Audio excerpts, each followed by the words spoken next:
Le livre est traduit dans pratiquement toutes les langues d'Europe. Toutes les personnes influentes s'en emparent. C'est le cas de Gustave Moignet, jeune juriste de 38 ans, qui préside la Société genevoise d'utilité publique. Le 9 février 1963, il présente les conclusions de Dunant à la SGUP. Durand va se méfier de Gustave Moignet, qu'il suspecte de vouloir s'approprier son projet.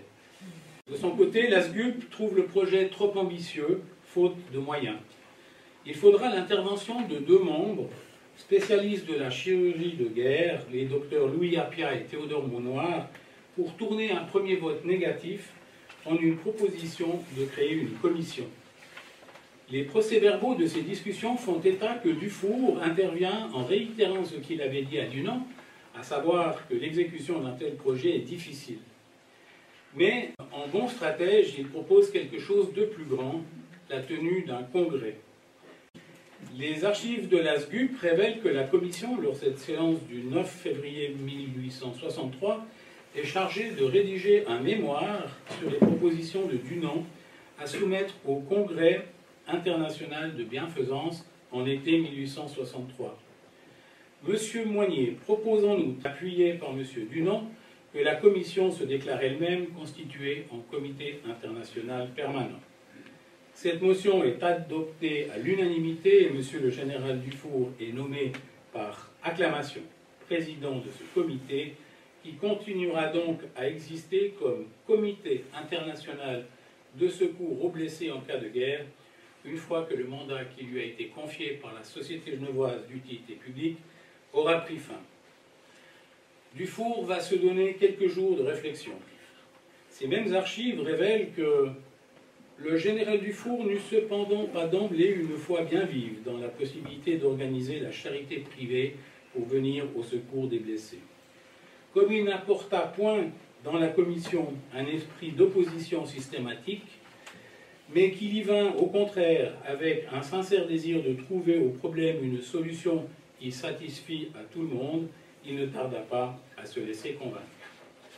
Et le samedi 14 février 1863, il confirme à Dunant son ralliement par un billet. Mon cher monsieur, je serais très volontiers parti de votre commission et vous pourriez la convoquer pour mardi à 1h. La commission est donc composée de 5 membres, le concepteur, Henri Dunant, le président de l'ASGUP, Gustave Moignet, les 2 chirurgiens de guerre, Louis Appia et Théodore Monnoir, et l'homme qui peut rendre tout cela possible, le général Dufour. Avec Dufour, les affaires ne traînent généralement pas. Ainsi, en l'espace de 8 jours, dont 5 de réflexion, on passe d'une proposition de création d'une commission à la tenue concrète d'une première séance le mardi 17 février 1863. Le comité réunit en un projet cohérent différentes suggestions qui sont interdépendantes et qui, séparées, n'auraient eu qu'un médiocre impact sur la situation des blessés, infirmiers, volontaires, signes distinctifs, neutralisation des ambulances, etc. Il inscrit d'emblée son action dans la durée. Il n'est plus ici question de ces associations charitables qui se forment spontanément au lendemain des grandes batailles et dont les secours, faute de préparation, arrivent le plus souvent trop tard.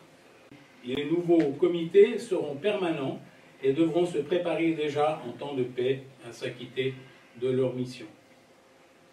De même, il n'est plus question de ces cartels éphémères que les circonstances permettent trop rarement de conduire à la veille des grandes batailles en vue de la neutralisation des ambulances et qui deviennent caduques dès la fin des combats.